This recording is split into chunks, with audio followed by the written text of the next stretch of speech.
Hello दोस्तों, इस video में मैथ के टॉप 10 क्वेश्चनों का रिवीजन करेंगे जो हमारे यूपी पुलिस, यूपीएससी और रेलवे में हमारे लिए हेल्पफुल होंगी। तो आइए स्टार्ट करते हैं। हमारा पहला क्वेश्चन है, एक रेलगाड़ी 101 चाल से चलते हुए 240 मीटर लंबे एक प्लेटफॉर्म को 10 सेकंड में पार करती है और एक टेलीग्राफ पोस्ट को 6 सेकंड में पार करती है।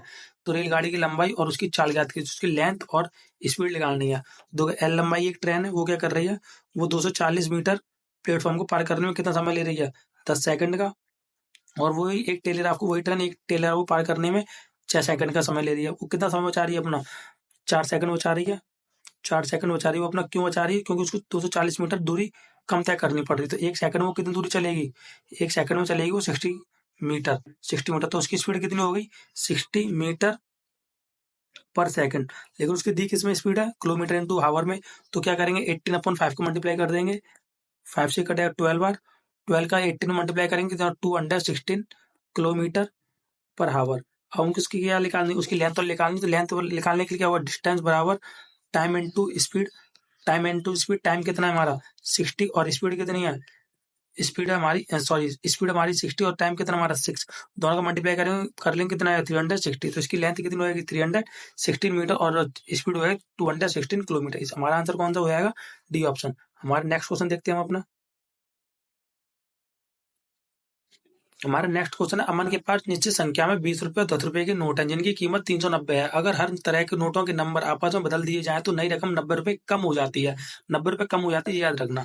और 20 रुपए की नोटों की संख्या ज्ञात कीजिए। तो हमें क्या ज्ञात करना है, 20 रुपए की नोटों की संख्या ज्ञात करनी है। तो देखो, हम मान लेते हैं जो हमारे 20 रुपए है उनकी संख्या है हमारे पास ए, और जो हमारे 10 रुपए उनकी संख्या है हमारे पास बी।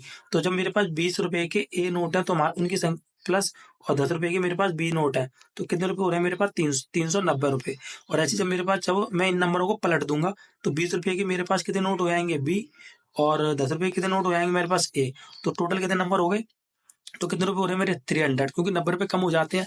अब मुझको क्या निकालना है, 20 रुपए की निकालने, 20 रुपए की नोटों की संख्या कितनी थी, और 20 रुपए की नोटों की संख्या क्या है हमारे पास ए। तो हमको ए की वैल्यू निकालनी। तो ए की वैल्यू निकालने के लिए इन दोनों इक्वेशन को एक बार हम ऐड कर लेंगे और एक बार इसको सब्ट्रैक्ट कर लेंगे। तो हम दोनों को ऐड करेंगे तो क्या होगा, 20 है और 10 है, 30 है, और 10 भी और 20 भी, 30 भी, 30 भी इक्वल टू, इन दोनों को ऐड करेंगे कितना आएगा, 690, 690। तो यहाँ से मैं किसकी वैल्यू निकालूंगा, ए प्लस बी की निकाल लूंगा।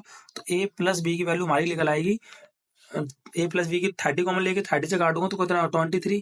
और ऐसे में जब मैं इनको सब्ट्रैक्ट करूंगा तो सब्ट्रैक्ट करके क्या हो जाएगा, 10 में से 20 में से 10 को घटाऊंगा तो 10 ए, और 10 बी में से 20 को घटाऊंगा तो 10 बी। तो इक्वल टू कितना हो जाएगा, इन दोनों को घटा के हो जाएगा 90। तो ए माइनस बी बराबर कितना हो जाएगा, 9 हो जाएगा। ए माइनस बी बराबर 9। तो ए प्लस बी की वैल्यू कितनी निकल आएगी मेरे पास 23, और ए माइनस बी की वैल्यू कितनी निकल आई 9। हमको निकालनी किसकी वैल्यू है, ए की वैल्यू। ए की वैल्यू निकालनी है तो इन दोनों को क्या करना, इन दोनों को कर दूंगा मैं ऐड। तो ए से तो ए तो कट जाएगा ऐड करने पर, तो ए और ए कितना 2 है, और 23 और 9 कितना हो जाएगा 32। तो ए की वैल्यू कितनी निकल आएगी हमारी 16। ए की वैल्यू कितनी है 16। तो 20 रुपए की नोटों की संख्या कितनी है हमारी 16, option number B. Next question, हमारा नेक्स्ट क्वेश्चन है, रमन 25 किलोमीटर पर घंटे की गति से यात्रा करता है। यदि उसने अपनी गति में 15 किलोमीटर पर घंटे की वृद्धि की हो तो वह समान समय में 90 किलोमीटर अधिक तय करेगा। यात्रा की गई वास्तविक दूरी ज्ञात कीजिए। तो देखो, उसकी पहले इनिशियल स्पीड कितनी थी उसकी, 25 किलोमीटर पर आवर। उसकी जो, जब उसने अपने कितने 15 किलोमीटर पर घंटे की उसने वृद्धि कर ली, तो उसकी जो फाइनल स्पीड है वो कितनी हो गई, 40 किलोमीटर पर आवर। तो देखो, मैं इनका क्या करता हूँ, रेशियो निकाल लेता हूँ। रेशियो निकालूंगा तो यहाँ पे इनिशियल लिख रहा हूँ, यहाँ पे मैं क्या लिख रहा हूँ, फाइनल। तो इसका जो रेशियो पहले 5:8 हो जाएगा। ये किसका रेशियो है, स्पीड का। स्पीड का 5 5 जो 25, 5 5 जो 25, सॉरी 40 है यहाँ पे, 5 5 जो 25, 5 8 जो 40। ये किसका, टाइम का रेशियो, ये स्पीड का रेशियो। तो डिस्टेंस का रेशियो भी क्या हो जाएगा, 5:8। पहले वो डिस्टेंस तय कर रहा था 5, अब कर रहा है कितनी डिस्टेंस 8। तो कितनी यूनिट ज्यादा कर रहा है 3। 3 यूनिट की वैल्यू कितनी दी हुई है क्वेश्चन में हमको 90। तो एक यूनिट की वैल्यू कितनी निकल आएगी 30। हमको निकालने कितने, यात्रा की गई वास्तविक दूरी। तो इनिशियल वास्तविक दूरी है हमारी 5, तो 5 का इसमें मल्टीप्लाई करते हैं कितना निकल आएगा 150 किलोमीटर। तो ऑप्शन नंबर सी ठीक है, 150 किलोमीटर। नेक्स्ट क्वेश्चन देखते हैं हम। हमारा नेक्स्ट क्वेश्चन है, किरण ने दो व्यक्तियों को 4000 रुपए का एक भाग 8% प्रति वर्ष की दर से और शेष भाग 10% प्रति वर्ष की दर से उधार दिए। उसे 352 का वार्षिक साधारण ब्याज मिलता है, तो 10% उधार दी गई राशि याद कीजिए।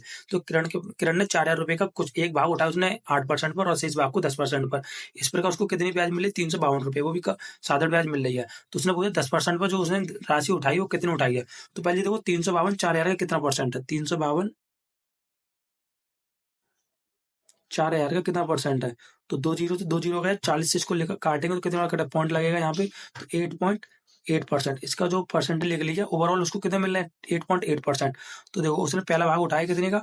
8% का, और दूसरा भाग उठाया उसने 10% का। ओवरऑल उसको कितना मिल रहा है? 8.8%। 8.8%। अब देखो इसको एलिगेशन लाएंगे तो यहाँ पे बचेगा 0.8, और इसको इसमें से घटाएंगे तो कितना? 1.2। इसका काटेंगे तो कितना निकल आएगा? 4 3 12 और 4 2 8। तो जो जो रेशियो निकल के आया वो कितना निकल गया? 3:2 का। तो देखो उसने 3:2 का वैल्यू दिया है, तो 3 और 2 कितना हो गया? 5। 5 की वैल्यू कितनी है सवाल में? 40,000, 4,000 सॉरी। तो 5 से इसको काटेंगे कितना हो जाएगा? 800। पूछी किसने? 10%। 10% पे कितना? 2। तो 800 में किसका मल्टीप्लाई कर दो? 2 का मल्टीप्लाई कर दो 800 में, कितना निकला है? 1600। तो जो उसने 10% पर जो राशि उठाई है वो हमारी 1600। ऑप्शन नंबर ए ठीक है। अगला क्वेश्चन देखते हैं हम अपना। हमारा अगला क्वेश्चन है, दो स्टेशन एल और एम एक दूसरे से 720 किलोमीटर दूर है। एक ट्रेन एल से एम के लिए रवाना होती है और साथ ही एक और ट्रेन एम से एल के लिए रवाना होती है। दोनों ट्रेन 24 घंटे बाद मिलती है। यदि पहली ट्रेन की गति दूसरी ट्रेन से 10 किलोमीटर अधिक है तो धीमे ट्रेन की गति ज्ञात कीजिए। अब देखो मैं मान ले रहा हूँ जो धीमी ट्रेन चल रही है उसकी स्पीड कितनी है? एक्स, और जो तेज चल रही है वो 10 किलोमीटर ज्यादा, 10 उसकी जो स्पीड है वो 10 किलोमीटर प्रति घंटे ज्यादा है, तो एक्स प्लस 10। हमको एक चीज याद रखनी है, जब देखो दोनों ट्रेन कैसी अपोजिट डायरेक्शन चल रही है, वो अगर इधर चल रही है तो वो इधर के इधर चल रही है, दोनों अपोजिट डायरेक्शन चल रही है। जब अपोजिट डायरेक्शन में ट्रेन चल रही होती है तो उनकी स्पीडों को हम ऐड कर लेते हैं। अब देखो हम क्या करेंगे, यहाँ पे हम फॉर्मूला है distance upon speed equal to time. तो देखो डिस्टेंस कितना हमारा? 720। स्पीड हमारी टोटल स्पीड कितनी हो जाएगी? एक्स और एक्स प्लस 10 को जोड़ेंगे तो 2x प्लस 10 इजिकल टू, और कितना समय ले रही हो? 24 घंटे बाद मिल रही है 24। अब 24 से काटे 24 दिया 72, कितनी बार कर? 30 बार। तो इसको करेंगे, यहाँ पे 1 बचा, तो 30 इजिकल टू 2x प्लस 10। तो यहाँ से मैं यहाँ से 2x की वैल्यू निकालूंगा। 2x की वैल्यू कितनी निकल आएगी? 20। तो x की वैल्यू 10। उसने किसकी स्पीड पूछी है? यदि उसने पूछी धीमी ट्रेन चलने वाली गति, और धीमी ट्रेन की हमने वैल्यू क्या मानी थी? x। तो कितना आंसर निकल आएगा हमारा? 10। Option number B. और नेक्स्ट क्वेश्चन देखते हैं हम अपना। एक बेईमान दुकानदार 25 रुपए पर किलोग्राम की दर पर नमक बेचने का दावा करता है। नमक का क्रय मूल्य 25 रुपए पर किलोग्राम है। इससे संतुष्ट नहीं होने पर वह प्रत्येक किलो से 200 ग्राम निकालकर मुनाफा कमाने की कोशिश करता है। दुकानदार का लाभ प्रतिशत ज्ञात कीजिए। अब देखो दुकानदार 25 रुपए की कोई चीज बेच रहा है और खरीद के 25 रुपए की लाया, तो उसमें कोई प्रॉफिट तो हो नहीं रहा, लेकिन वो क्या करता है, तौलते समय 200 ग्राम की क्या कर लेता है? मुनाफा 200 ग्राम कम तौलता है। तो उसका दुकानदार का लाभ प्रतिशत ज्ञात करना। अब देखो वो कितना दे रहा है? 200 ग्राम दे रहा है, और उसके पास जा कितना रहा है? 800 ग्राम। इस पे निकालो लो परसेंट कितना निकल आएगा? 2 से कितना कटेगा? 4 बार। 4 से 100 कितना कटेगा? 25 बार। इसका आंसर क्या निकला है? 25%। इसका आंसर क्या होगा? 25%। नेक्स्ट क्वेश्चन देखते हैं हम। हमारा अगला क्वेश्चन है, दो पाइप ए और बी एक टंकी को क्रम से 12.5 घंटे और 25 घंटे में भर सकते हैं। पाइपों को एक साथ खोला गया और पाया गया कि तल में रिसाव के कारण टंकी को भरने में 1 घंटा 40 मिनट अधिक लगे। यदि टंकी पूरी भरी हुई है तो रिसाव अकेले टंकी को 75% खाली करने में कितना समय लगेगा? अब वो क्या कह रहा है, वो एक पाइप ए टंकी को कितने घंटे में खाली कर रहा है? 12.5 घंटे में। और एक पाइप बी एक टंकी को खाली कर रहा है 25 घंटे में। 25 घंटे में खाली कर रहा है। तो पहले इन दोनों को टोटल वर्क निकालने, कितना टोटल वर्क? 25। और ए की एफिशिएंसी हो जाएगी 2, और बी की एफिशिएंसी कितनी हो जाएगी? 1।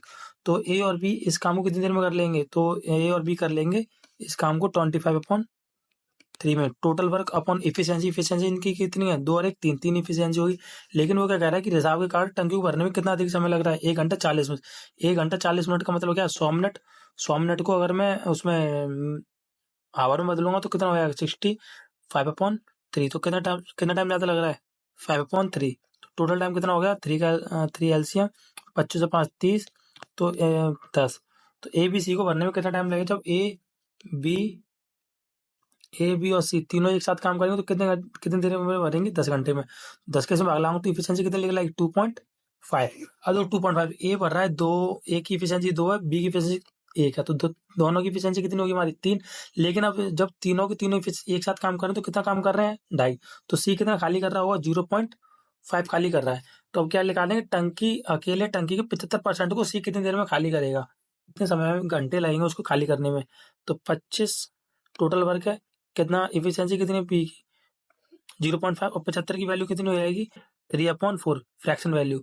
इससे इसको काटेंगे कितना कट आएगा ये 50 बार, 50 थी 150 बट्टे 4, 150 से इसको काटेंगे 37.5। इसका करेक्ट आंसर क्या होगा 37 point, option number B is the correct answer. हम अब अगला क्वेश्चन देखते हैं। हमारा अगला क्वेश्चन है, एक बल्लेबाज 15वीं पारी में 92 रन बनाता है और इस प्रकार उसका औसत 4 बढ़ जाता है। 15वीं पारी में उसका औसत क्या है, देखो 15वीं पारी में कितने रन बना रहा है 92, और उसका औसत कितना बढ़ रहा है हमारा 4 बढ़ रहा है। तो उसने उसकी जो 14 पारी होंगी, उसने 14 पारी में उसने अपने चार चार रन दिए होंगे 14 पारी में उसने, कितना 14 चौक 56, और उसका 15वीं पारी में कितना हो गया 92। तो 92 में से 56 घटा तो कितना हो जाएगा हमारा 36। Option number D is the correct answer.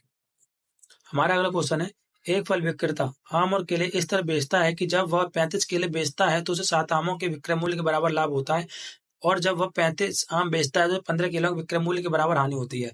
इस लेन देन में लाभ प्रतिशत का संख्यात्मक मान हानि प्रतिशत के बराबर है।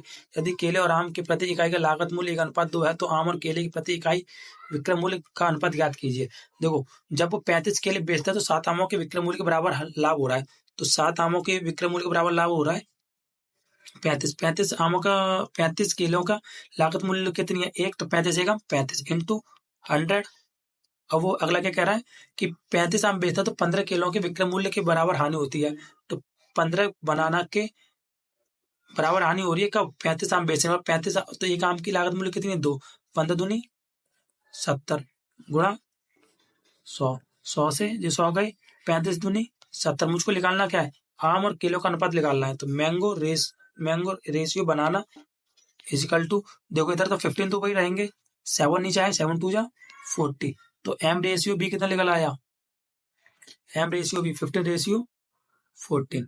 आंसर हमारा कौन सा हो जाएगा, ऑप्शन नंबर डी हमारा करेक्ट आंसर है। नेक्स्ट क्वेश्चन देखते हैं अपना। हमारा अगला क्वेश्चन है, एक सम बहुभुज में भुजाओं की संख्या ज्ञात कीजिए यदि प्रत्येक अंतःकोण 165 का है। तो देखो अंतःकोण का फॉर्मूला होता है n-2 इंटू 180। अब देखो प्रत्येक की बात कर रहा तो हम इसमें एन का डिवाइड लगा देंगे, इक्वल टू कितना हमारा 165। अब देखो हमको केस की वैल्यू निकालनी, एन की वैल्यू निकालनी। तो ये दोनों नंबर देखो पहले काटो, किससे कट रहे हैं ये हमारे 15 से, 15 से कट रहा है 51 जा 50, 52 जा 30, ये कट रहा है 11 टाइम। अब क्या हो गया n-2 इंटू 12, और n का 11 मल्टीप्लाई करते हैं तो 11n हो जाएगा। n का 12n minus 24 equal to 11n। इसको घटाऊंगा तो 12n minus 11n equal to 24। N की वैल्यू कितनी निकल आएगी हमारी 24। तो ऑप्शन नंबर कौन सा हो जाएगा हमारा tick, option number C is the correct answer. ठीक है,